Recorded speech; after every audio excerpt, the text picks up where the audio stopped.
So hello. Welcome back to my channel. Don't forget to like and subscribe and also support my small business at latricelemon.com. So your boy Ezzy Miller, okay? Apparently he could be facing up to 26 years in prison. I know, I mean, this guy has been off the rails for a while, okay? I remember he was like in Hawaii, he was throwing chairs, he was slapping chicks, then he was breaking into people's homes, and then he was cussing people out, and then getting arrested. You would see him every other week doing some crazy things, okay? And then he was saying like, oh, I'm going to get help for my problems, etc. and was doing all this other stuff, okay? And I'm like, okay, well, I guess I don't believe it, but sure, if that's what you say, buddy. And then now you see that his past crimes are catching up with him. All right. Ezra Miller pleads not guilty in burglary charges and faces up to 26 years in prison. Miller appeared in Bennington Superior Court virtually with their lawyer. It says the actor is accused of breaking into a residence in Stamford, Vermont on May 1st. After investigating at the time, Vermont State Police had discovered several missing bottles of alcohol from the property while the owners were not present.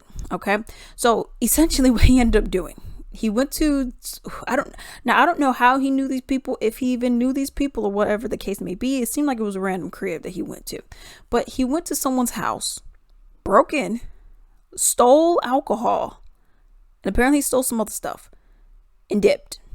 Okay, like as if he's not already a multi-millionaire and he's stealing people's alcohol from the crib. I don't get it. The petite larceny charges state that the stolen items were less than $900 in total value. The felony burglary charge has a maximum of 25 years in prison and $1,000 minimum fine. All right. The larceny charge is a maximum of 1 year and a similar $1,000 fine. Okay.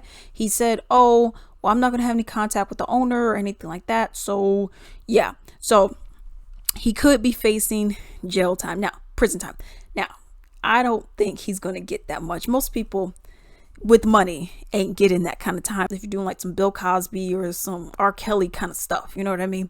But something like this, I don't see them giving him 26 years. They're probably going to give him maybe 5 months and then some probation or something like that. But then again, I don't know. But yeah, I mean, this guy has been he's been doing some crazy stuff.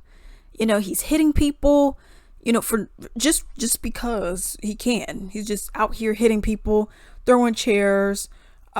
He may have thrown some bottles. And he was up in Hawaii just starting amok, you know. And I'm like, what are you doing? just go back home, wherever you're from. Just go back home and chill out. I mean, why are you out here, you know, starting fights and, you know, getting mad and doing all this other stuff, you know? So that's one of the things that I just am like, what the heck is wrong with this dude? Because what's the reasoning? And then you break into someone's house to go and steal alcohol for what? You know, now you could say, yes, he has some serious mental health issues and he needs to get this fixed and whatnot. And this is how I feel about this a lot of the times. You know, you're not supposed to be doing this. You have other people around you who tell you you should not be doing this. You have enough money. You have more than enough money to not be doing this anymore. Now you may say, well, Alex, money doesn't solve mental health. It does if you go to a fucking therapist. Yeah. And if you go and get help for it and you go to a therapist, yeah, it does help. Okay. If you go to some kind of mental health institution, yeah, it will help.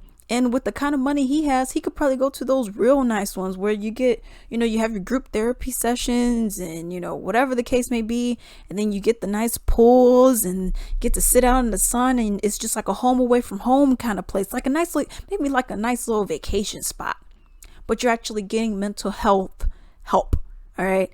The fact that you're not doing it and people have been telling you, this isn't something that you're like, well, I just didn't know. No, people have been telling you and you're just like, well, you ain't my mama, you know? And it's like, dude, you're off your rocker. What are you doing? You know? So you know, and this is not me making light or anything like that. Like, oh, Alex, you trying to make fun of mental health. Nah, this ain't me making light of it. But it's just, you know better, dude. You seriously know better, yet you don't want to do better. You know what you should be doing. You know that you shouldn't be doing this. You know that you should get help if that's what you need. I mean, what kind of struggles do you have? What kind of issues and what kind of problems do you have that you can't go and get help? And I know they're not financial. So what is the reasoning why you can't go get help? And I'm not going to say, well, I mean, it is what it is. Because what if he would have broken into someone's house, and then let's say he had an arm, he was armed. Let's say he broke into someone's house, he was armed, and then he stabbed somebody and killed them. Are we then going to say, oh, that dang Ezra Miller? No, you're going to say, oh man, that dude needs to be locked up. He needs to be put away. So why is this any different?